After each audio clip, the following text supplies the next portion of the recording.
خدای متعال حفظ کنه برادران وزارت رو که ناموس این انقلابه. من از دور میبوسم دست و بازوی این برادران را، من از دور بوسه میزنم بر دست مبارک نیکاهنگ کوثر که فساد درونی این اوباش را برملا کرد.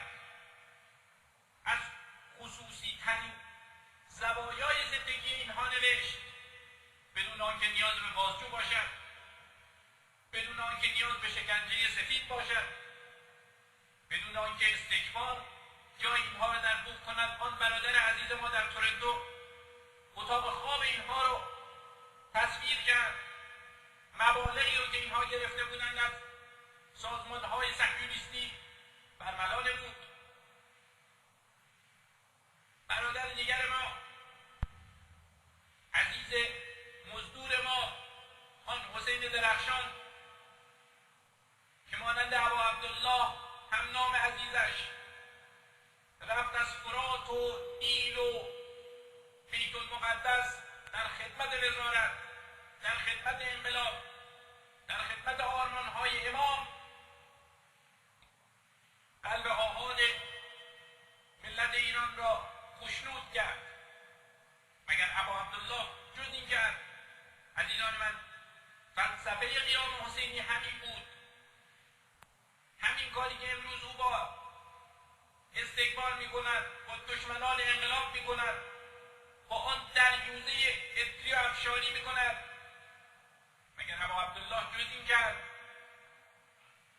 امثال حسین درخشان، امثال نیکاهنگ کوثر عزت انقلابند، امثال بهمن کلباسی ناموس این کشورند. حالا خونی میخواهند باشند، به کسی چه ربطی دارد؟ عزیزان رهبر در تورنتو تنهایند، چنان که جوان فلسطینی تنهاست. خدا میداند چه غمی بر دل رهبر شما نشسته است از عمل آن دریوزه اکبر گنجی. بخوانید اینها را، ببینید با رهبر چه کردن اینها.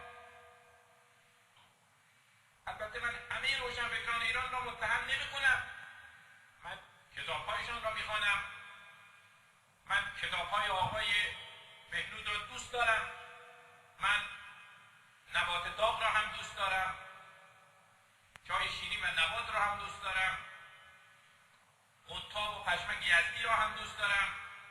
حالا خیلی چیزهای دیگر رو دوست دارم که اینجا نمی‌شود گفت. روشنفکران ما بدانند که دل رهبر با آنهاست.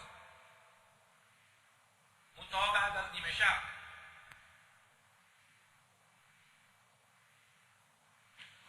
آدمی تعجب میکنه چقدر این مملکت پیشرفت کرده است.